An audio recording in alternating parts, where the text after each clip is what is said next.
నమస్తే, welcome to KR TV. నేను మీ క్రాంతి. ఇవాళ మనతో ఉన్నటువంటి స్పెషల్ గెస్ట్ తెలంగాణ ఉద్యమకారులు, కాంగ్రెస్ పార్టీ లీడర్ పిడమర్తి రవి గారు ఉన్నారు. ముందే వెల్కమ్ చేద్దాం. అన్న నమస్తే. నమస్తే. బాగున్నారా? ఫైన్. ఏ పార్టీలో ఉన్నారన్న మీరు? కాంగ్రెస్ పార్టీ. కాంగ్రెస్ పార్టీలో ఉన్నారా? క్లియరా? క్లియర్. కాంగ్రెస్ పార్టీకి సంబంధించి ఏ ప్రశ్నలు అడగవచ్చా? తప్పకుండా చెప్తారా? Okay, right.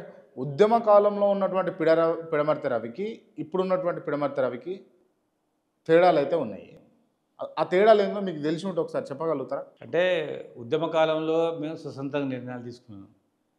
ఇప్పుడు వ్యక్తిగత నిర్ణయాలు తీసుకుంటాం. వ్యక్తిగత నిర్ణయాలు తీసుకోవచ్చు. రెండోది పార్టీ లైన్లో ఉండాలి. పార్టీ లైన్లో ఉన్నారా? మరి పార్టీ లైన్లో ఉన్నాం. క్లియర్గా పార్టీ లైన్లో ఉన్నారు. ఎస్, ఉన్నారు కదా? 100%. ఈ పార్టీ లైన్లో ఉన్నారా లేరా అన్నది ఇంటర్వ్యూ ఎండింగ్ వరకు నేను మాట్లాడతాను దానికి సంబంధించి. తప్పకుండా. రైట్. అండ్ మీరు బీఆర్ఎస్ నుంచి ఎందుకు బయటకు రావాల్సి వచ్చింది? అంటే బీఆర్ఎస్ నుంచి బయటికి రావాలని నాకు ఎప్పుడు ఇష్టం లేదు. కానీ కేసీఆర్ నా మీద గెలిచిన ఆయన టీఆర్ఎస్ పార్టీలో తీసుకురావడంతో మనస్తాపానికి గురైన నాలాంటి ఉద్యమకారుడికి దిక్కు లేనప్పుడు సామాన్యుడికి ఏముంటుందని చెప్పేసి ఏ రోజైతే కేసీఆర్ ఆయనను తీసుకొచ్చిండో ఆ రోజు నిశ్చయించుకున్నాను నేను టీఆర్ఎస్ పార్టీలో ఉండొద్దని. సమయం చూసి పార్టీ మారి. తీసుకొచ్చేటప్పుడు మిమ్మల్ని సంప్రదించలేదు, మిమ్మల్ని అడగలేదు. ఎస్ఆర్కే గోల్డ్, మీరు తాకట్టు పెట్టిన బంగారాన్ని విడిపించి ఈ రోజే మంచి ధరకు కొనబడును. Pledged gold, release it today for instant cash at SRK gold. మీరు సంప్రదించాల్సిన నంబర్ 9160077916. 2 సార్లు టికెట్ ఇచ్చినా కూడా పిడమర్తి రవి ఓడిపోయింది సత్తుపల్లిలో. ఇది మీ అసమర్థతనా? మీ అసమర్థతనేనా ఇది? 2 సార్లు కాదు, 2 సార్లు ఇచ్చిన ఒకటేసారి కౌంటు. మొదటి 2014 కౌంటే కాదు, 2018 కౌంటు. ఎందుకట్లా? ఎందుకంటే 2014లో అసలు ఖమ్మం జిల్లాలో టీఆర్ఎస్ పార్టీకి సరైన స్థానమే లేదు. 18లో అప్పటికి చాలామంది లీడర్లు వచ్చిండ్రు. పార్టీ స్థాయి అప్పుడు వచ్చింది ఖమ్మం జిల్లాలో. సో రెండోసారి ఇచ్చిన టికెట్ మాత్రం నాకు ఇచ్చిన టికెటే. కానీ అప్పుడు ఉన్న లీడర్లు ఎవరు కూడా నాకు సహకరించలేదు, ఒక్క మనిషి కూడా. అది బార్డర్లో ఉన్నటువంటి ప్రాంతం, దాంతో నేను అక్కడ ఓడిపోవాల్సి వచ్చింది. ఆంధ్ర బార్డర్ కాబట్టి మీకు సెట్ కాలే అంటారు. రైట్. నేను ఓడిపోయినందుకు ఆయన తీసుకొచ్చారు కదా, మళ్ళీ ఆయన నాకన్నా ఎక్కువ ఓట్ల మెజార్టీతో ఓడిపోయాడు. సండ్ర వెంకట వీరేని తీసుకొస్తే అతను కూడా ఓడిపోయాడు. 30 టికెట్లు ఇచ్చిన కేసీఆర్ 3 ఎలక్షన్లలో ఖమ్మం జిల్లా వాళ్ళకి మూడే స్థానాలు గెలిచారు. అందులో ఓడిపోయింది తుమ్మలాశ్వరరావు గారు కూడా ఉన్నారు, అజయ్ మినిస్టర్ ఉన్నాడు. నాది ఇంకా పూర్తి బార్డర్. అక్కడ నేను ఎట్లా గెలుస్తా? అయినా నేను కష్టపడి 81 ప్లస్ 7,000 88,000 ఓట్లు తీసుకొచ్చిన నేను. నాకు ఒక్క లీటర్ కూడా సహకరించలేదు. కానీ పిడమర్తి రవి అసమర్థత వల్లనే టికెట్లు ఇచ్చినా కూడా 2 సార్లు సద్వినియోగం చేసుకోలేకపోయిండు అని నేను అంటాను. మీరేమంటారు దానికి? గజ్వేల కేసీఆర్ ఓడిపోయింది, ఆయన అసమర్థతేనా? కేసీఆర్ కామారెడ్డిలో చేసిండు, గజ్వేల చేసిండు. మరి గజ్వేల్లో ఓడిపోయింది ఆయన అసమర్థత వల్లనేనా? ఇంత ఎక్స్పీరియన్స్ ఉన్న కేసీఆర్ కామారెడ్డిలో ఓడిపోయింది కదా. ఎట్లా మరి సీఎం ఆయన ఎట్లా ఓడిపోయిండు? కవితకి ఎంపీ టికెట్ ఇస్తే ఆమె ఎట్లా ఓడిపోయింది? వాళ్ళ అసమర్థతేనా? చెప్పండి. ఓకే, ఇక్కడ మీ అసమర్థత అయితే అది వాళ్ళ కూడా అసమర్థత. అంతేనా? అంతే మరి. ఓకే, అసమర్థత వల్లే ఓడిపోయారు మీరు. నేను అసమర్థత కాదు, వాళ్ళ ఇంట్లో పైసలు ఉంటాయి, వాళ్ళ పార్టీ వాళ్ళు ఇష్టం వచ్చిన కాడ డబ్బులు ఎంత కావాలంటే అంత ఖర్చు పెడతారు. ప్రభుత్వ సంక్షేమ పథకాలు మొత్తం కూడా అక్కడే అమలు జరుగుతాయి. ఏ కొత్త కాలేజ్ ఇచ్చినా అక్కడ సిరిసిల్లను, నిజామాబాద్, గజ్వేల్ ఇచ్చుకుంటారు. మాకేమి ఇస్తారు చెప్పండి? మాకేమి. రైట్. మీరు ఓడిపోయినందుకు గాను మిమ్మల్ని పిలిచి చైర్మన్ పదవి బాధ్యతలు మీకు అప్పచెప్పి రెన్యువల్ కూడా చేశారు. అయినా కూడా మీరు ఆ కట్టసి కూడా పార్టీ మీద ఎందుకు పెట్టుకోలేకపోయారు? ఆ కట్టసి కూడా పార్టీ మీద ఎందుకు పెట్టుకోలేదు? మీరు అదే గమనిస్తాను, గుర్తుపెట్టుకోండి క్రాంతి గారు. ఎంతసేపటి కేసీఆర్ టికెట్ ఇచ్చి చైర్మన్ కాదు, ఒక సమైక్యవాదిని, టీఆర్ఎస్ పార్టీని కూలుస్తామని తిరిగిన వ్యక్తిని నా ప్లేస్లో నా గొంతు కోసి నువ్వు ఆయన ఎట్లా తీసుకొస్తావు చెప్పట్లేదు. నువ్వు నా గొంతు కోసింది ఈ విషయం తెలంగాణ ప్రజలకు అర్థం కావట్లేదు.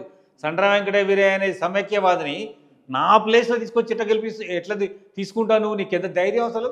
అందుకోసం తెలంగాణ ప్రజలు నేను ఓడగొట్టారు. రైట్. మీకు ఆల్రెడీ అంటే మీరు తెలంగాణ ఉద్యమంలో ఉన్నారు, అంతకుముందుకు బహుజన పార్టీలో ఉన్నారు, అంతకుముందుకు కొన్ని ఉద్యమాలు చేపట్టారు. ఎప్పుడూ కూడా నిరంతర ఉద్యమకారుడిగా మీరు పనిచేస్తారు. తెలంగాణలో మీకు అంటూ మంచి పేరు ఉన్నది. అంటే సత్తుపల్లికి తీసుకురాగానే ఎందుకు అంత మనస్తాపానికి గురయ్యారు? ఇంకో స్థానం అడిగి తీయకపోతుండేనా బీఆర్ఎస్ పార్టీ కేసీఆర్? అంటే ఆయన నేను ఉన్నత విద్యావంతుని, నీతో పాటు పనిచేసిన నా మనోభిప్రాయాలను గౌరవించాలి కదా. నేను రవి నేను అతన్ని తెచ్చుకుంటున్నాను నాకు చెప్పాలి, నీకు పలానా స్థానం కల్పిస్తా అని చెప్పాలి. మేమైనా బానిసలమా లేదా పప్పులో కరివేపాకు అనుకుంటున్నావా? నీవు చెప్తే ఇంటానికి, నువ్వు ఇష్టం నీ ఇష్టం వచ్చినట్టు చేస్తే ఇంటానికి నేనేమన్నా కూలికి పోయే మాదిగోని అనుకుంటున్నావా? చదువుకున్నోని. అందుకోసమే నా సమయం వచ్చినప్పుడు నేను పోయినా. రైట్. కానీ మీరు తప్పు నిర్ణయం తీసుకోరు, తప్పు చేసిరు అని చెప్పేసి మీ వెంట ఉండేటోళ్ళు కొంత బాధపడ్డారు. దీన్ని మీరు అంగీకరిస్తారా? ఇప్పుడు బాధ అంటే ఏందో నాకు తెలుసు. నన్ను అవమానించి నా రాజకీయ ప్రస్థానాన్ని ముగింపు పలుదాం నువ్వు అనుకుంటే నేను నీతో ఎట్లా ఉంటా అనుకున్నావు? నేను ఇంకోటి చూసుకుంటా. నువ్వు 88 సీట్లు వచ్చినాక నువ్వు ఎట్లా కొత్త క్యాండిడేట్లను తీసుకుంటావు? వేరే పార్టీల నుంచి తీసుకొస్తే నీ గవర్నమెంటే పోయింది కదా. ఆ 12 మందికి 10 మంది ఓడిపోయినరు. మరి ఇక నువ్వు తీసుకొని లాభేంది? పోనీ నిజంగానే కేసీఆర్కి గవర్నమెంట్ ఏర్పాటు చేయడానికి సీట్లు తక్కువైనాయి అంటే దాన్ని నేను ఒప్పుకుంటా. 88 సీట్లు వచ్చినాక మళ్ళీ 10 మంది ఎందుకండి మనకు? దానివల్లనే కదా గవర్నమెంట్ పోయింది. ఇవాళ 12 మంది తీసుకుంటే 10 మంది ఓడిపోయారు కదా. ఆ 10 సీట్లు వస్తే వాళ్ళ గవర్నమెంట్ కదా. సో మీరు పార్టీ నుంచి బయటకు రావడం మీరు తీసుకుంది మంచి నిర్ణయమే. పార్టీ నుంచి బయటకు రావడం మీకు మనస్ఫూర్తిగా మీరు అంగీకరించుకొని బయటకు వచ్చేసారు మీరు, అంతేనా? ఎటువంటి ఇబ్బంది లేదు? ఏ ఇబ్బంది లేదు. ఎవరు ఫోర్స్ చేయలే? ఎవరు ఫోర్స్ చేయరు. నా సొంతంగా నిర్ణయం తీసుకున్నా కేసీఆర్తో ఉండొద్దని. Right, okay. ఇప్పుడు పిడమర్తి రవి పొంగులేటి శ్రీనివాస్ రెడ్డి అనుచరుడు. అవును అవును. పొంగులేటి శ్రీనివాస్ రెడ్డి అనుచరుడు. అవును. పొంగులేటి శ్రీనివాస్ రెడ్డి ఏది చెప్తే అది పిడమర్తి రవి చేస్తాడు. అంటే ఏది చెప్తారు కదా, పార్టీ పనులే చెప్తారు, వేరే ఏం చెప్తారు? పార్టీ పని చెప్తాడు, పార్టీ పరంగా వినియోగించుకుంటారు, అంతే తప్ప మిగతా విషయాలు కాదు. రానున్న రోజుల్లో పిడమర్తి రవికి కార్పొరేషన్ చైర్మన్గా బాధ్యతలు అప్పచెప్తుంది Congress party. Yes, chances maybe ఉన్నాయి. ఈ కార్పొరేషన్ పదవి బాధ్యతలు కూడా just because of Ponguleti Srinivas Reddy. అవును.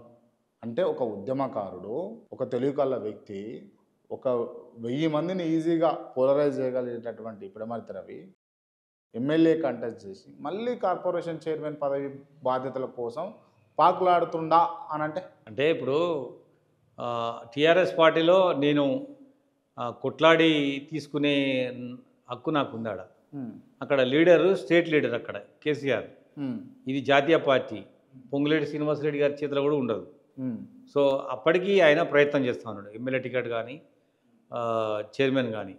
సో మనం అర్థం చేసుకోవాలి ఏంటంటే రాష్ట్ర పార్టీకి జాతీయ పార్టీకి ఉన్న తేడాన్ని ఇక్కడ మనం గమనించాలి. సో జాతీయ పార్టీ చాలా పెద్ద పార్టీ, కాంగ్రెస్ పార్టీలో చాలామంది సీనియర్లు ఉన్నారు. వాళ్ళందరిని దాటుకొని కూడా నాకు చైర్మన్ వచ్చిందంటే గొప్ప విషయం. అది వస్తుందని భావిస్తున్నా. శ్రీనివాసరెడ్డి గారు ఇప్పిస్తారని భావిస్తూ ఉన్నా. సరే, అప్పుడు నేను కేసీఆర్ అనుచరుడుగా ఉన్నా, కానీ నాకు ఆయన అంటే నాకు తగిన గుర్తింపు ఇవ్వలేదని భావించిన. ఆ తర్వాత వచ్చేసిన. మా డిస్టిక్లో పొంగులేటి శ్రీనివాసరెడ్డి గారు పెద్ద నాయకుడు, మా సత్తుపల్లి నియోజకవర్గ నాయకుడు. నేను సత్తుపల్లిలో పోటీ చేసిన. సో ఆయనతో ఉంటే మంచిదని చెప్పేసి నేను భావించి ఆయనతో ఫాలో అవుతున్నా. రైట్. మొన్న రీసెంట్గా జరిగినటువంటి 2023 ఎన్నికల్లో కూడా మీకు టికెట్ వస్తుంది అని చెప్పేసి ఇక్కడనేమో క్లియర్గా మాట్లాడితే హైదరాబాద్లో వచ్చేసి కంటోన్మెంట్ మొత్తం పిడమర్తి రవి, పిడమర్తి నాయకత్వం, రవి నాయకత్వం వర్ధిల్లాలని చెప్పేసి వాల్ పెయింటింగ్ రాపించారు. అటు తుంగతుర్తిలో రాపించారు. ఎటుకు రాలేక మీకు? ఎటు రాకపోయినా మీరు ఒకటి అర్థం చేసుకోండి క్రాంతి గారు, పిడమర్తి రవి సత్తుపల్లి అభ్యర్థి, పిడమర్తి రవి తుంగతుర్తి అభ్యర్థి, పిడమర్తి రవి కంటోన్మెంట్ అభ్యర్థి, పిడమర్తి రవి మెదక్ డిస్టిక్ ఏ కాన్స్టిట్యున్సీ అది, మన నిజామాబాద్ డిస్టిక్లో ఒక ఎస్సీ కాన్స్టిట్యున్సీ ఉంటుంది. అక్కడ ఇన్ని ప్లేస్లల్లో అభ్యర్థిగా పిడమర్తి రవి ఉండగలుగుతున్నట్టు నువ్వు అర్థం చేసుకో. ఓకే, అంటే పేర్ల వరకే, గోడల మీద పేర్ల వరకే. అట్లా కాదు. ఎక్కడ పోయినా నేను అభ్యర్థిని. తెలంగాణలో ఉన్నటువంటి 19 స్థానాలలో ఆ కెపాసిటీని సాధించుకోగలిగిన నా 20 ఏళ్ళ శ్రమతోటి. అది చూడు, నాకు టికెట్ రాకపోతే ఒక రిజర్వేషన్ కలిగిన క్యాండిడేట్ ఓన్లీ రిజర్వ్డ్ కాన్స్టిట్యున్సీలలో మాత్రమే పోటీ చేయాలన్నా? అట్లేం లేదు, జనరల్ స్థానాల్లో కూడా పోటీ చేస్తారు, అదేం లేదు. రిజర్వేషన్ స్థానాలను అడుగుతా ఉన్నా. కడియన్శ్రీయర్ లాంటి వాళ్ళే రిజర్వేషన్ స్థానాల్లో పోటీ చేయంగా నేనెంత? ఒక డిప్యూటీ సీఎం స్థాయికి వచ్చినటువంటి వాళ్ళే బట్టి విక్రమార్క లాంటి లీడర్లే ఎస్సీ రిజర్వ్లో పోటీ చేస్తారు కదా. నేను అప్పుడే జనరల్ అభ్యర్థిని నేను ఎట్లా అనుకుంటా? సో టైం పడుతుంది అంటారు దానికి. ఏందన్నా ఇప్పుడు ప్రస్తుతం నేను కొన్ని రోజుల నుంచి మిమ్మల్ని ఫాలో అవుతున్నా, అబ్జర్వ్ చేస్తున్నా, మార్వాడీల మీద పడ్డారు ఎందుకు మీరు? పడలేదు, వాళ్ళే ఈ తెలంగాణలో పడ్డారు. తెలంగాణ వాళ్ళే పడ్డారా? మీరు ఎందుకు ఇప్పుడు మార్వాడీలకు వ్యతిరేకంగా కొన్ని ఉద్యమాలు కూడా చేపడుతూ అందరినీ కూడా పోలరైజ్ చేస్తూ ఉన్నారు? దానివల్ల ఇబ్బంది కాదా మీకు? నాకే ఇబ్బంది అవుతుంది. మా తెలంగాణ ప్రాంతంలో వాళ్ళ ఆధిపత్యం ఎక్కువైపోయింది. ఒక రంగం అని కాదు, అన్ని రంగాల్లో వాళ్ళు ఉన్నారు. ఉన్నారు, బతికితే బతకని. వాళ్ళ వల్ల వాళ్ళు మాపైన దాడి చేస్తున్నారు, ఆధిపత్యం వహిస్తున్నారు. అన్నిటికీ మించి వాళ్ళ వ్యాపారాల వల్ల సమస్త కులాలకు నష్టం జరుగుతుంది. దాంతోపాటు చిన్నపిల్లలకు కానీ పెద్దలకు కానీ అనారోగ్య సమస్యలు చాలా వస్తున్నాయి వాళ్ళతోటి. క్యాన్సర్ వాళ్ళంతా చేసేది నకిలీ వ్యాపారం కదా. ఒరిజినల్కి డూప్లికేట్ తయారు చేసేయడం, నూనె కల్తీ, నెయ్యి కల్తీ, డాల్డా కల్తీ, పాలు కల్తీ, నీళ్ళు కల్తీ, అన్నీ కల్తీ కదా వాళ్ళు చేసే ప్రతి వ్యాపారం కల్తీ. ఇది మీరు ఎట్లా డిసైడ్ చేస్తారు? అంటే ఈ తెలంగాణలో ప్రతి ఒక్క వ్యక్తికి ఒక్కొక్క సందర్భంలో వాళ్ళతోటి బిజినెస్ చేసిన సంబంధం ఉంది. వాళ్ళు చెప్తారు కదా, వాళ్ళు ఇచ్చిన స్విచ్ బోర్డు ఎన్ని రోజులు వస్తుంది, వాళ్ళ దగ్గర తీసుకున్న నూనె ఎట్లుంటుంది, వాళ్ళ దగ్గర ఉన్న డాల్డా ఎట్లా ఉంటుంది, వాళ్ళ యొక్క బిజినెస్ ఎట్లుంటుంది, తెలంగాణ సమాజానికి అర్థం కాలేదా? 20-30 ఏళ్ళు పాటు వాళ్ళతో సహజీవనం చేసినాం కాబట్టి వాళ్ళు బిజినెస్ చేసుకొని బతకొచ్చు. కానీ దాడులు కూడా స్టార్ట్ చేసారు వాళ్ళు, దాడులు చేస్తారు చాలా ప్రాంతాలలో. అంటే వాళ్ళు బిజినెస్ ఈ స్వీట్ షాపుల పేరుతోటి హెరాయిన్ కొకైన్ కూడా అమ్ముతారు వాళ్ళు, గంజాయి కూడా అమ్ముతారు వాళ్ళు. హెరాయిన్ కొకైన్ గంజాయి మార్వాడీలు. ఇది ఆరోపణ వాస్తవమా? మార్వాడి అంటే కులం కాదు, మార్వాడి అంటే వ్యాపారస్తులు. ఆ హిందీ రాష్ట్రాల నుంచి వచ్చినటువంటి వ్యాపారస్తులు 100% మీరు దొరుకుతారు. చూడండి, మీరు పేపర్ చదివే అలవాటు మీకు ఉంటే పొద్దున్నే కల్తీ చేసింది ఎవరు, పొద్దున్నే దొంగతనం చేసింది ఎవరు, మీరు పేపర్ గమనించండి. ఎవరి పేర్లు వస్తాయి, కాటేదాన్లో ఏం దొరికింది, షాపూర్ నగర్లో ఏం దొరికింది, మొండ మార్కెట్లో ఏం దొరికింది, ఏం దొరికితే ఏం నకిలీ అయింది, ఆ నకిలీ వెనకాల ఎవరి పేర్లు ఉన్నాయి మీరే గమనించండి. అంత పెద్ద ఎత్తున వాళ్ళు మార్కెట్లో ఆధిపత్యం వహిస్తున్నారు. లక్షల కోట్ల రూపాయలు తెలంగాణ నుంచి తరలి వెళ్తున్నాయి. ఇప్పుడు ఏంది మీ టార్గెట్ ఏంది అసలు? మా టార్గెట్ ఒకటే, తెలంగాణ రాష్ట్రంలో ఒక కొత్త మార్వాడి షాపు రావద్దు. మా రాష్ట్రంలో మా దుకాణం నడవాలి, మా ప్రజలు సుఖ సంతోషాలతో ఉండాలి, మా ఆర్యవయసులు, పద్మశాలీలు, విశ్వకర్మలు వీళ్ళందరూ కూడా మంచిగా బతకాలి తెలంగాణలో. మా రాష్ట్రంలో మేము తెలంగాణ తెచ్చుకుంది మార్వాళ్ళ చేతిలో పెట్టడానిక? 10 ఏళ్ళు చూసినా వాళ్ళు ఆగడాలని, ఇక భరించేది లేదు. అందుకోసమనే మేము రెడీ అవుతున్నాం ఉద్యమానికి. ఓకే, ఈ ఉద్యమం మీరు చేస్తుంది మిమ్మల్ని పార్టీ పట్టించుకోవట్లేదు కాబట్టే మీరు ఈ ఉద్యమాల వైపు అడుగులు వేస్తున్నారు అని చెప్పేసి నేను క్లియర్గా అంటా. మీరు ఏమంటారు దానికి? క్రాంతి గారు, నేను బహుజన్ సమాజ్ పార్టీలో ఉన్నప్పుడు తెలంగాణ ఉద్యమం చేసిన. నేను టీఆర్ఎస్ పార్టీలో చైర్మన్గా ఉన్నప్పుడు వర్గీకరణ ఉద్యమము, తెలంగాణ రాష్ట్రంలో మాదిగలకు 12% రిజర్వేషన్ రావాలని కొట్లాడినా. ఇప్పుడు కాంగ్రెస్ పార్టీలో ఉన్న మారడోళ్ళు గోబ్యాక్ అనే ఉద్యమాన్ని నాయకత్వం వహిస్తున్నా. నేను పార్టీలో ఉంటా, తెలంగాణ సమాజం కోసం పనిచేస్తా. తప్పే ఉంది ఇలా. అండ్ మీకు అంటే ఇప్పుడు నేను ఈ మాట అంటే కొంచెం బాధ అనిపిస్తుండొచ్చు, ఇబ్బంది అనిపిస్తుండొచ్చు, కానీ పిడమర్తి రవితో పనిచేసినటువంటి నాయకులందరూ కూడా, వ్యక్తులందరూ కూడా, ఆనాటి విద్యార్థులంతా కూడా ఈరోజు మంత్రుల రేసులో, ఎమ్మెల్యేలుగా, కార్పొరేషన్ చైర్మన్లుగా, గొప్ప గొప్ప స్థానాలలో ఆర్థికంగా అన్నిట్ల పరంగా వాళ్ళు స్థిరపడి ఉన్నారు. మీకు షేమ్ అనిపిస్తుందా? నాకు అనిపించదు. ఎందుకు? ఎందుకంటే వాళ్ళు ఎమ్మెల్యేలు అయిన లీడర్లు కాలేదు. వాళ్ళ దగ్గర డబ్బు ఉంది, ప్రజలలో లేరు. వాళ్ళు నాయకుల ఇళ్ళల్లో ఉన్నారు వాళ్ళు, అంతే. నేను ప్రజాక్షేత్రంలో ఉన్నా.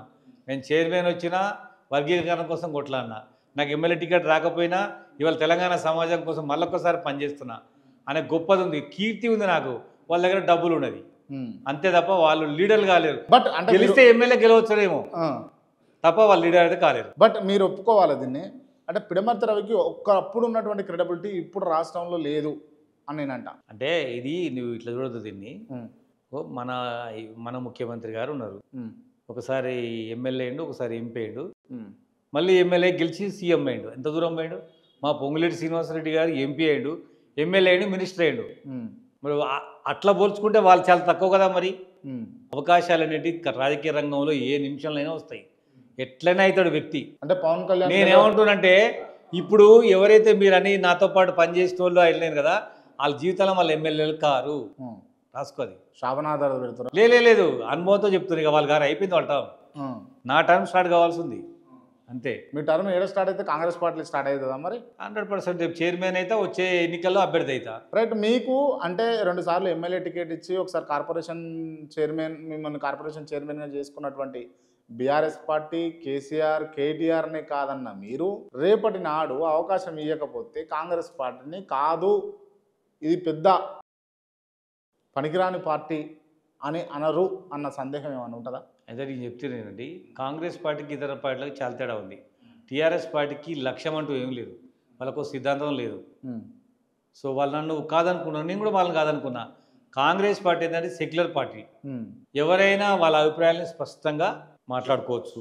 2, నేను కాంగ్రెస్ పార్టీలో ఉన్నా ఇంకో రెండో వైపున ఉద్యమం కూడా చేస్తూ ఉన్నా. అటువంటి అవకాశాలు అన్ని. మరి రెండు పడవల మీద ప్రయాణం అనేది కొంత ప్రమాదమే కదా? అస్సలు కాదు. కాంగ్రెస్ పార్టీ అడుగుతుంది what is your another work అని. మనం టికెట్ కోసం అప్లై చేసినప్పుడే ఉంది, నువ్వు ఈ కాంగ్రెస్ పార్టీ పని కాకుండా ఇంకేం పని చేస్తున్నావు అంటే నేను మాదిగలకు 12% కోసం పనిచేసిన అని రాసిన. అట్లానే రేపు ఎలక్షన్లో టికెట్ అడిగేటప్పుడు నేను తెలంగాణ బచావో మూవ్మెంట్ చేసిన అని చెప్తా.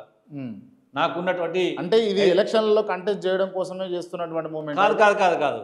ఇప్పుడు ఈ తెలంగాణ సమాజంలో నేను కాకుండా మీరు ఎవరినైనా అడగండి, ఇంకొకళ్ళండి, మీకు తెలిసిన ఫ్రెండ్స్ని అడగండి, తెలంగాణలో మార్వాడీలో ఆధిపత్యం పెరిగిందా, వాళ్ళు నకిలీ డూప్లికేట్ వ్యాపారాలు చేయట్లేరా, నువ్వు అడుగు వాళ్ళని, వాళ్ళు ఏం చెప్తారో నాకు చెప్పు. దానికోసం చేస్తున్నాను తప్ప ఇది నా ఒక్కడి కోసం చేయట్లేదు. నేను తెలంగాణ సమాజం కోసం చేస్తున్నా. నేను వాళ్ళ కల్తీ నుంచి నేను ఒక్కరినే పక్కకు రావచ్చు, కానీ సమాజంలో చెల్లని వాళ్ళు చాలామంది ఉన్నారు. వాళ్ళు వాడే వస్తువుల వల్ల టీవీ వస్తుంది, పానీపూరి తింటే. వాళ్ళు వాడే వస్తువులు అన్ని ఏ వస్తువు వాడినా మారవాళ్ళది ఖచ్చితంగా క్యాన్సర్ కారణం. తెలంగాణలో క్యాన్సర్ కేసులు రావడం కారణమే వాళ్ళు. వాళ్ళ యొక్క వస్తువులు కొనడం వల్ల. ఇప్పుడు మరి రవి మార్వాడీలను ఆడిపోసుకుంటుండు అని అంటే ఆడిపోసుకోవడం కాదు, వాళ్ళు వ్యాపారం చేసి బతకండి, నిజాయితీగా వ్యాపారం చేయండి. చెప్పేది గొప్ప ధర్మము, చేసేది లుచ్చ పనులు. అంటే ఇన్నేళ్ల సంధి లేని మార్వాడీల మీద వ్యతిరేకత ఎందుకు తీసుకొస్తారు మరి మీరు ఇప్పుడైతే అంటే ఊకోమంటావా? ఇంకా వాళ్ళు దాడి చేసినా ఊకోవాలి, వాళ్ళు కల్తీ చేసినా ఊకోవాలి, వాళ్ళు ఏం చేసినా ఊకోవాలన్నా మేము మాట్లాడొద్దా, అడగొద్దా? ఇవాళకి మేలుకున్నాం, తప్పేముంది? ఇవాళ నాకు అంటే 30 ఏళ్ళ క్రితం నువ్వు మర్డర్ చేసి ఇవాళ దొరికి 30 ఏళ్ళ క్రితం మర్డర్ చేసినట్టు ఊకుంటారా? అప్పుడు చేసిన మర్డరే, ఇప్పుడు చేసిన మర్డరే, అప్పుడు చేసిన కలితే, ఇప్పుడు చేసిన కలితే. ప్రశ్నించే నాలాంటి వచ్చిన కూడా ప్రశ్నిస్తున్నాం. Right, okay. అంటే ఇది ఏడు దాకా తీసుకొని పోతారు మీరు కంటిన్యూగా? ఏడు దాకా తీసుకుపోతాం అంటే మార్వాడీని కట్టడి చేసేంత వరకు. ఇంకొక మార్వాడి షాపు తెలంగాణలో పెట్టనీయకుండా చేయడానికి ఇతర రాష్ట్రాల్లో వచ్చి తెలంగాణలో షాపులు పెట్టొద్దు. ఎందుకంటే వీళ్ళకు ఇది స్వర్గధామంలా కనిపిస్తుంది. ఇలా మీరు రాజస్థాన్లో పోతే ఎడారే ఉంటుంది, తెలంగాణలో బంగారం ఉంది, మంచిగా బతుకుతున్నారు. బతకకుండా కల్తీ చేసి మమ్మల్ని చంపుతున్నారు మా వాళ్ళని. అందుకోసం వాళ్ళని కట్టడి చేయాలని నా ఉద్దేశం. Right, okay. అంటే భారతదేశ పౌరులు రాజ్యాంగం ప్రకారం అవును ఎక్కడైనా నివసించే హక్కు ఉంటుంది కదా వాళ్ళకి. ఎక్కడైనా నివసించవచ్చు, ఎక్కడైనా బతకండి, రాజ్యాంగ రక్షణ లోబడి బతకాలి. మరి కల్తీ సామాన్లు అమ్మొద్దు కదా. కల్తీ సామాన్లు ఎవరు అమ్ముతారని తెలంగాణలో ఎవరో కొందరు అంతా అందరికి ఆపాదించడం. మేము ఎందుకు అందరిని అంటున్నాం? మరి కల్తీ చేసిననే పట్టుకుంటాం, కల్తీ చేసినవి మా పోరాటం. అందరిని ఎందుకంటాం మేము? అందరు అన్నాం మార్వాడీలు మొత్తం లేచి వెళ్ళిపోవాలంటారా? వ్యాపారస్తులు మార్వాడి వ్యాపారస్తులే, అది కల్తీ చేసేటోడి మీదనే మా పోరాటం. అందరి మీద మేము ఎందుకు చేస్తాం? ఓన్లీ వ్యాపారస్తులు. ఎస్, వ్యాపారం చేసి కల్తీ వ్యాపారం చేసేటోడి మీదనే మా ఉద్యమం. ఎన్ని రోజుల దాకా కొనసాగుతుంది ఇది? దీనికి అన్లిమిటెడ్ కదా ఇది. మేము నిరంతరం ఉంటాము, వాళ్ళు ఇక్కడే ఉంటారు. కల్తీ చేస్తే మేము కంప్లైంట్ చేస్తాం గవర్నమెంట్కి, షాపులు సీజ్ చేపిస్తాం. వాళ్ళ వ్యాపారం జరగకుండా ఎవరైతే చేసినో వాళ్ళ మీద ప్రత్యేకమైన నిఘా పెట్టిస్తాం. రైట్. ఈ మధ్య నేను గమనించింది ఏంటంటే, ఈ మధ్య మీరు యాక్టివ్ అయినందుకు గాను మార్వాడీల మీద మీ పిలుపు మేరకు ఇతర జిల్లాల నుంచి వికారాబాద్, తాండూరు, జగిత్యాల్, ఖమ్మం ఈ జిల్లాల నుంచి అందరూ కూడా మీ పిలుపు కోసం వాళ్ళని ఇబ్బంది పెట్టేందుకు లేకపోతే వాళ్ళని ఎల్లగొట్టేందుకు సిద్ధమవుతున్నారా లేదా? అంటే మేము వాళ్ళని ఎల్లగొట్టడానికి కాదు, వాళ్ళ అక్రమ వ్యాపారాన్ని కట్టడి చేయాలని అంతే మాది. అది కూడా మేము వాళ్ళని డైరెక్ట్గా మేమేమి ప్రశ్నించాం, వాళ్ళని మేము డైరెక్ట్గా మేము కొట్టం, తిట్టాం. వాళ్ళ లెక్క మేము ప్రభుత్వానికే చెప్తాం, ప్రభుత్వానికి చెప్తాం, ప్రభుత్వానికి తెలియజేస్తాం. ఎవరో నకిలీ చేస్తున్నారో ఎవరో డూప్లికేట్ చేస్తున్నారో వాళ్ళ పేర్లు ఇచ్చి వాళ్ళ మీద మేము గవర్నమెంట్కి కంప్లైంట్ చేస్తాం తప్ప మేమెందుకు డైరెక్ట్గా యాక్షన్లో దిగుతాం. రైట్, అంతా ఏది ఉన్నా కూడా ట్రాన్స్పరెన్సీగా చట్టబద్ధంగా రాజ్యాంగబద్ధంగానే చేస్తున్నా 100%. అంతే కదా. రైట్, ఓకే, ఈ విషయాలు కాసేపు పక్కనే పెడదాం. అన్న, మీరు కాంగ్రెస్ పార్టీ కండువా మీ మెడలో లేదు, బట్ మీరు కాంగ్రెస్ పార్టీని ప్రేమిస్తున్నారు, కాంగ్రెస్ పార్టీలో ఉన్నారు మీరు, అంతే కదా. నిజంగా కాంగ్రెస్ పార్టీ ఈ 20 నెలల పాలనలో ఫెయిల్ అయిందా పాస్ అయిందా అంటే ఏం చెప్తారు మీరు? 100% పాస్ అయిందా? 100% పాస్ అయింది. రేపు జెడ్పీటీసీ ఎన్నికల్లో సర్పంచ్ ఎన్నికల్లో విజయమే దానికి గిట్రాయి. 90% సర్పంచ్, 85% పైన జెడ్పీటీసీ ఎలక్షన్ మేము గెలిచాం. రాకపోవడం సమస్య లేనే లేదు. రాకపోతే అంటున్నా, రాకపోతే మేము మంచిగా పరిపాలన చేయనట్టే.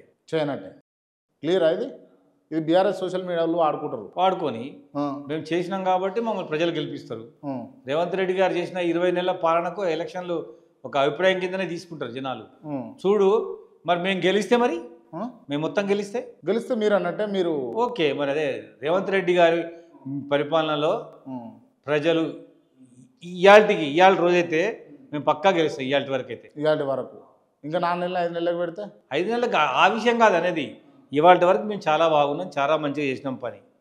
ఎప్పుడైతే రైతులకు నేను అడిగింది లోకల్ బాడీ ఎన్నికలలో ఎక్కడైతే సన్న బియ్యం ఇంప్లిమెంట్ జరిగింది, ఎప్పుడైతే ఈ రోజు లేవు కదన్న లోకల్ బాడీ ఎన్నికలు, ఇవాళ లేవు చెప్తున్నా. ఇవాళ వరకు తీసుకుంటే కాంగ్రెస్ పార్టీ మీద ప్రజలకు సదభిప్రాయం ఉంది. ఓకే, గెలిచేది మేమే. రైట్, ఇంకా నెల రోజులకు లోకల్ బాడీ ఎన్నికలు వచ్చినాయి. ఎస్, లోకల్ బాడీ ఎన్నికల్లో వస్తే ఎంత శాతం మీరు గెలుస్తారు అనుకుంటారు? ఒక 1 మంత్లో ఒక 2 కార్యక్రమాలు కాంగ్రెస్ పార్టీ చేసేది ఉంది. ఒక కార్యక్రమం కనుక చేస్తే 95% సర్పంచులు, 90% జెడ్పీటీసీ ఎంపీటీసీ గెలుస్తారు. ఇందాకనే చెప్పారు కదా. అవును, మరి మాకు 1 మంత్ టైం ఉంది కదా. దాని లోపల ఒక కార్యక్రమం చేసేది ఉంది. ఏం కార్యక్రమం చేస్తారు? ఒక కార్యక్రమం ఉంది, గవర్నమెంట్ ఇచ్చిన ఒకటి ఉంది. ఆ కార్యక్రమాన్ని చేయదలుచుకున్నట్టు 2,500 రూపాయలు ఇస్తారా? 2,500 రూపాయలు నెలకు ఇచ్చేది ఉంది. దాన్ని ఇస్తే మాకు ఇంకా మంచి పాజిటివ్ సంకేతం వస్తుంది. ఈ 6 గ్యారెంటీలు కూడా 100 రోజుల లోపట్లే ఇస్తామన్నారు కదా. ఎందుకు ఇట్లా జరుపుకుంటూ వస్తారు? ఎలక్షన్లు రాగానే ఎందుకు ఇస్తా అంటారు ఇట్లా?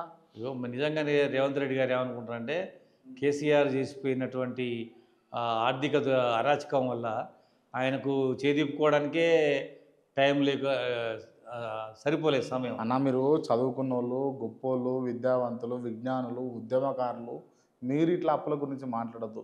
మొన్న క్లియర్గా కేంద్రమే ఇచ్చింది కదన్న, కేసీఆర్ చేసిన అప్పెంత, రేవంత్ రెడ్డి చేసిన అప్పెంత అని చెప్పేసి.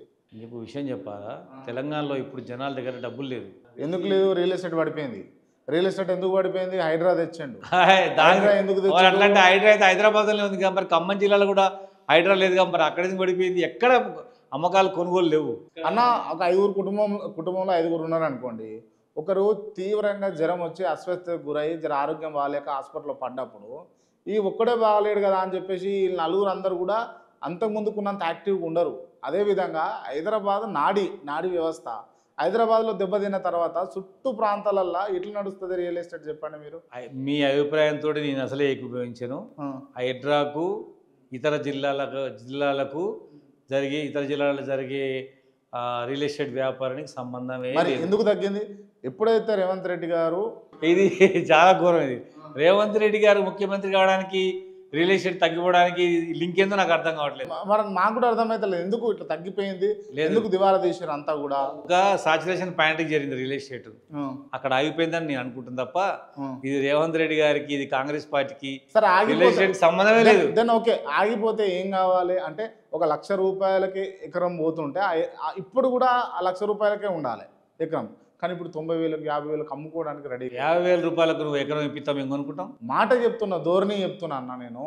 చూడు, మరి ఒకవేళ ఈ 2-3 నెలల్లో రియల్ ఎస్టేట్ మళ్ళీ పుంజుకుంటే దాన్ని కూడా రేవంత్ రెడ్డి గారు ముఖ్యమంత్రి ఆబ్వియస్గా. అది రియల్ ఎస్టేట్కు, ప్రభుత్వానికి, రియల్ ఎస్టేట్కు, సీఎంకు సంబంధం ఉండదు. అంటే జనరల్గా పెట్టుబడులు పెట్టాలన్నప్పుడు, లేకపోతే కొత్త ఇన్ఫ్రాస్ట్రక్చర్ డెవలప్ అవుతున్న. హైడ్రా అంటే ఏంటి చెప్పు? అక్రమంగా ఉంటున్న ప్లేస్లలో నేను ఎత్తుకోవడే తప్ప దానికి రియల్ ఎస్టేట్ సంబంధం ఏంది? సరే, తప్పు. సరి అయిన ప్రాంతంలో నివ్వు ఉన్నవాడు వేరే వాళ్ళు కొనుక్కుంటారు కదా. హైడ్రా తప్పులేదు అని అన్నప్పుడు పేదల ఇండ్లు, మధ్యతరగతుల ఇండ్లు, బడుగు బలహీనుల ఇండ్లు గులగొట్టిన హైడ్రా ఎందుకు ఫాతిమా కాలేజ్ దగ్గర పోదు, ఎందుకు మల్లారెడ్డి కాలేజ్ దగ్గర పోదు, ఎందుకు అండర్ యూనివర్సిటీ కాడికి పోదు, ఎందుకు ఇతర నాయకులు పట్నం మహేందర్ రెడ్డి లాంటి వాళ్ళు పెద్ద పెద్ద కోటలు అందరి దగ్గర పోతారు. గుర్తుపెట్టుకోండి, మనం హైదరాబాద్ వచ్చినప్పుడు బతుకమ్మ కుంటలో బతుకమ్మ ఆడదు. ఇవాళ మళ్ళా ఈ దసరాకు ఆడ బతుకమ్మ ఆడతారు చూడండి. అట్లాంటి చాలా ప్రాంతాలలో ఉన్నాయి. హైదరాబాద్లో నీరు మొత్తం రోడ్ల మీదకి రావడం కారణం ఎవరు? అక్రమంగా నాలాలు ఆక్రమించి ఇల్లులు కట్టుకుంటేనే కదా. దాన్ని తీసేయాలంటే అది ఎట్లా తప్పు అవుతుంది? కరెక్టే కదా. రైట్. అండ్ మీరు విద్యార్థి దశ నుండి విద్యార్థి విభాగం నుంచి చాలా ఉద్యమకారునిగా ఇట్లా ఇంత నేతగా ఎదుర్కొంటూ వచ్చారు కదా, ఇప్పటికి కూడా నిరుద్యోగ సమస్య ఉన్నది. సరే, కేసీఆర్ అనుకున్న ఉద్యోగాలు ఇవ్వలేదు అని చెప్పేసి ఒక వ్యతిరేకత, కొన్ని ఇతర కారణాల వల్ల కేసీఆర్ ఓటమి పాలయ్యిండు. ఆ 10 ఏళ్ళల్లో యాంటీ ఇన్కంబెన్సీ కూడా ఉన్నది. సో అది కూడా యాడ్ అయింది. సో ఆయన పదవి నుంచి వైదొలిగిండు. రేవంత్ రెడ్డి గారు వచ్చారు. విద్యార్థులను నిరుద్యోగులను ఆదుకుంటామన్నటువంటి కాంగ్రెస్ పార్టీ టిల్ నౌ ఇప్పటిదాకా కూడా మళ్ళీ అదే విద్యార్థులు నిరుద్యోగులు రోడ్ల మీదకి వచ్చే పరిస్థితి ఉన్నది. గాంధీ భవన్ ముట్టడి చేస్తూ ఉన్నారు, వాళ్ళని అరెస్టులు చేస్తూ ఉన్నారు. ఇంకా ఆగదా వీళ్ళ సమస్య? అంటే నిరుద్యోగ సమస్యని కొద్దిగా అంత కొంత అర్థం చేసుకుంది రేవంత్ రెడ్డి. ఆయన నిరుద్యోగ సమస్య పరిష్కారం చేస్తానని అధికారంలోకి వచ్చింది. మరి చేయలేకపోతుండే కదా. ఇప్పుడు నిజంగా సరే 60,000 ఉద్యోగాల అపాయింట్మెంట్ మాత్రం ఇచ్చింది నిజము. 60,000 ఉద్యోగాలు ఎవరు ఇచ్చారు? రేవంత్ రెడ్డి వచ్చినాక ఇచ్చింది అపాయింట్మెంట్. అందులో 56,000 ఉద్యోగాలు బీఆర్ఎస్ పార్టీ ఇచ్చారట కదా. ఇప్పుడు బీఆర్ఎస్ పార్టీ ఇచ్చిందంటే లెక్క కాదు కదా. అపాయింట్మెంట్ ఆర్డర్ ఇచ్చింది ఎవరు? రేవంత్ రెడ్డి. అపాయింట్మెంట్ లెక్క ఉంటుందా అన్న? అరే నోటిఫికేషన్ వేయాలి, అప్లికేషన్లు తీసుకోవాలి, ఇప్పుడు అది పెట్టాలి. అంటే ఇప్పుడు అది కేసీఆర్ ఖాతాలో వస్తుందా? అవును, ఆబ్వియస్ గా. ఎట్లా వస్తుంది? ఎందుకు రాదు? అపాయింట్ చేసింది ఎవరు? అపాయింట్ అయింది నువ్వు ఎవరి టైంలో అపాయింట్ చేసిరన్నా. మరి అదే కదా, కేసీఆర్ కనుక మళ్ళీ గవర్నమెంట్లోకి వస్తే అవి ఇవ్వకుండా ఆపేటోడు. ఇట్లా ఉంది అని రేవంత్ రెడ్డి వచ్చింది కాబట్టి అవి ఇచ్చేసిండు మొత్తం. ఏదైతే ఇంటర్వ్యూలు అయిపోయినాయి, ఏదైతే ఇవ్వవలసిన మొత్తం కూడా ఇచ్చిండు. కేసీఆర్ వస్తే నన్ను గెలిపించే ప్రజల అవసరం అని చెప్పి కింద పెట్టుకునేటోడు. మీరు చెప్పేది ఎట్లుందంటే, నేనేమో కొట్టుకుపోయినా, ఓ పావుషేర్ బియ్యం తీసుకొచ్చిన, మటన్ కూర తీసుకొచ్చిన, వండిన, కట్టెల పొయ్యి మీద వండిన, మంచిగా తయారు చేసిన, ప్లేట్లు అవన్నీ పెట్టిన, ఇప్పుడు తెచ్చి మీరు వేసిరు, ఇదంతా నాకే వస్తుంది క్రెడిబిలిటీ అని మీరు అంటే ఎట్లుంటుంది చెప్పు? ఇప్పుడు గవర్నమెంట్ మారినప్పుడు ముఖ్యమంత్రిగా ఆయన బాధ్యత ఇచ్చిండు. అవార్కు ముందు మరి వాళ్ళు ఉండగా వాళ్ళు ఇవ్వాల్సి ఉండే కదా. నేను అనేది వద్దన్న రవణ, నేను ఏమంటున్నా, ఇప్పుడు రావాల్సిన భర్తీలు ఫిల్ కావాలంటే భర్తీలు ఎన్ని ఉన్నాయి? రిటైర్మెంట్ వాళ్ళను రిటైర్మెంట్ చేసి వాళ్ళకి కావాల్సిన పెన్షన్లు ఇచ్చి కొత్త ఉద్యోగ అవకాశాలు కల్పన చేసి ఇప్పుడున్నటువంటి నిరుద్యోగ సమస్యను తీరవాల్సిన బాధ్యత రాష్ట్ర ముఖ్యమంత్రి పైన ఉందా లేదా? 100% ఉన్నది, చేస్తాడు కూడా. రైట్. నేను చెప్పనా, టీచర్లు ఉన్నాయి, ఒక పెద్ద డిఎస్ఏ రిక్రూట్మెంట్ చేస్తాడు. అదేవిధంగా డాక్టర్లు, నర్సులు వాళ్ళది, పోలీసులు ఉన్నాయి. ఈ 3 కలిపి దాదాపుగా 1,00,000 అవుతాయి. అవి కనుక వేస్తే చాలామంది నిరుద్యోగులకు ఉద్యోగాలు వస్తాయి. నేను కూడా ఎక్స్పెక్ట్ చేస్తున్నా అవి ఖచ్చితంగా నోటిఫికేషన్ ఇస్తాడు. సీఎం ఒక 50,000 ఉద్యోగాలతోటి టీచర్ రిక్రూట్మెంట్ చేస్తాడు. అవుతుంది అంటారు? 100%. ఓకే, రైట్ అన్న. మీరు చెప్పండి, కేసీఆర్ పరిపాలన బాగుందా రేవంత్ రెడ్డిదా? రేవంత్ రెడ్డిది. రేవంత్ రెడ్డిదే. గుండె మీద చేసుకొని చెప్పండి. ఇది రేవంత్ రెడ్డిదే.